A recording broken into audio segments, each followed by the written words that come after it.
aujourd'hui, je vais rendre le tabouret et je vais aller chercher le fauteuil pour m'asseoir dedans. Ce sera plus confortable d'être assis dans le fauteuil.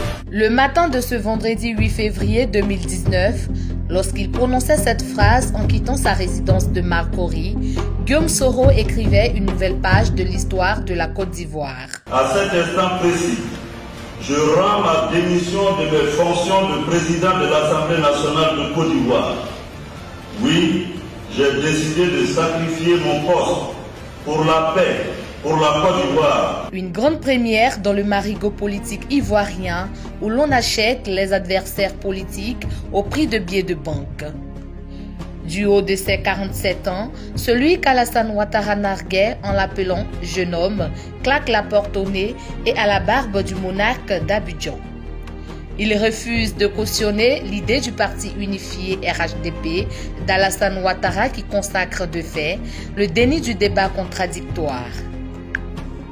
5 janvier, le président m'a reçu à sa demande et a souhaité que je milite au sein du RHDP. J'ai même expliqué au président que j'ai suivi un homme qui s'appelle Alassane Ouattara pour 3 raisons. La première, c'est parce que l'émotion de l'ivoirité, l'homme de gauche que je suis, n'a jamais admis qu'on ségrègue ou qu'on discrimine les citoyens. La deuxième raison, c'est qu'il a vécu aux États-Unis depuis l'âge de 20 ans, comme il dit. Donc pour moi, il ne pouvait qu'être imprégné, imbibé des valeurs de la démocratie et des libertés. La troisième raison, c'est que c'est un technocrate. Il a fait un PhD en économie. Donc pour moi, il avait un bon CV, le bon CV pour le faire. 1989, le mur de Berlin s'effondre. Bon nombre d'États africains traversent une crise économique aiguë. En 1990, à La Baule, lors de la 16e conférence de la France-Afrique, le président François Mitterrand conditionne l'aide de la France par l'instauration de la démocratie à travers le multipartisme dans les ex-colonies. À Abidjan, la rue grogne. Élèves, étudiants, sociétés civiles, partis politiques réclament la démocratie. La Côte d'Ivoire recouvre avec le multipartisme le 30 avril 1990. En ce moment, Guillaume Soro est élève en classe de seconde A au lycée classique de Bouaké.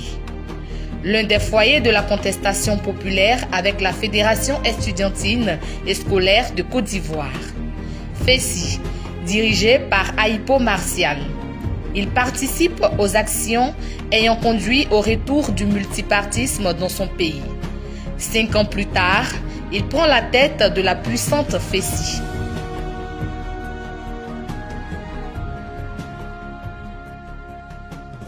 Les étudiants avaient réussi à comprendre le combat mené par Soro Guillaume et son équipe.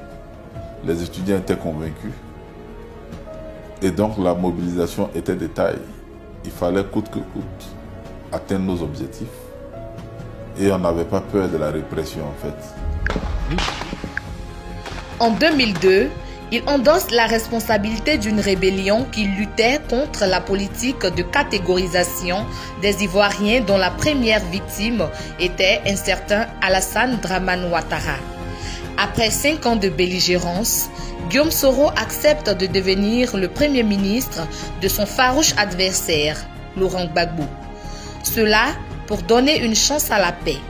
Ce combat, comme ceux menés entre 1990 et 2001, auront en somme permis à la Côte d'Ivoire de glaner des avancées démocratiques.